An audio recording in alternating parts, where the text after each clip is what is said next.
Okay, so today I'm going to show you the circuit of a Samsung CRT TV. This is the board of 21-inch Samsung Plano CRT TV. Uh, so basically, before I had, I didn't have any music system. So I used to play songs via DVD player through this TV. So I like the sound signature or balance of the sound that came through the speakers of this TV. The only complaint I had with the sound of this TV was that of high frequencies. The high frequencies were not that good. So after opening the TV, for first time when I opened the TV, I realized that the high frequencies was not the problem of the circuit, but was actually the problem of the speaker drivers that Samsung used. Now, this is a Samsung TV, but inside it you will find that it is fully powered by Philips integrated circuits, and even the passive components such as the MKT capacitors. You can see that all MKT capacitors are Philips MKT 365 368 series. So Samsung did a really good job by using all Philips integrated ICs and Philips MKTs. So the interesting part is that the amplifier IC is a Class AB amplifier IC, and it is a Philips TDA series.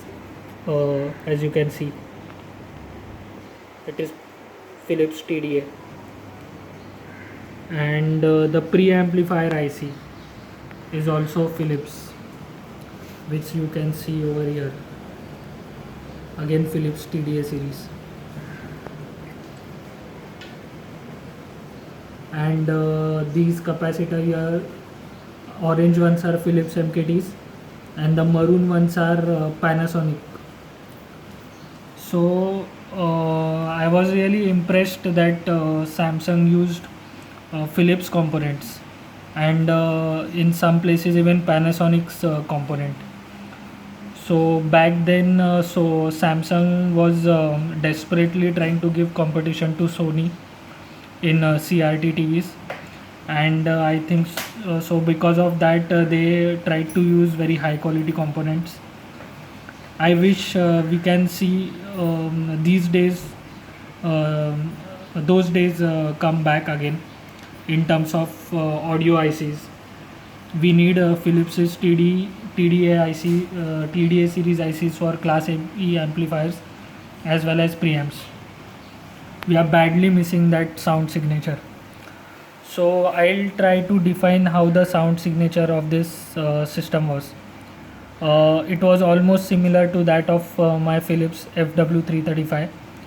Uh, no doubt it would be same because that was also powered by Philips preamplifier, sound fader and volume control IC. So basically the sound signature of Philips is such that the snare drums are a bit forward and the voices are not behind but actually in normal position. What this does is gives excellent musicality to each and every song that you throw at it.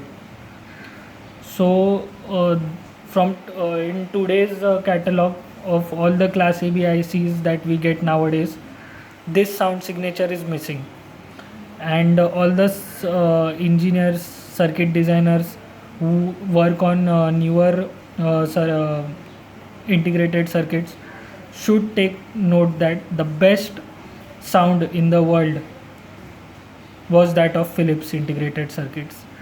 So don't underestimate Philips audio devices integrated circuit, and take note that they are the best sounding ones made up till now. So whenever you are building new integrated circuits, make sure that you have the sound signature of Philips ICs. I had to learn it the hard way when I made two amps. One is P3 amplifier using Toshiba transistors, and second is ST Micro's TDA 7294. and many other circuits on which I played with passive components such as my Sony VX101. I had to learn it through the hard way that without Philips's integrated circuit in the signal path, I can't get the sound signature, the desired sound signature that was given by Philips. The alternatives which came really close to the Philips sound were that from Mitsubishi's preamplifier that Sony used. Hence, the best system that Sony delivered for me would be Sony GRX7, MHC GRX7.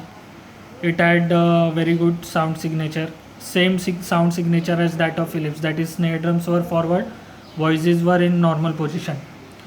So my video, why I made this video is to tell all the hobbyists and the electronic circuit designers that whatever audio ICs you make in future or the circuits you make in future, make sure that the sound signature is that of Philips, because all the experiments I've out of all the experiments that I have done up till now, the best sound signature was that of Philips's integrated circuits. So I'll end the video here.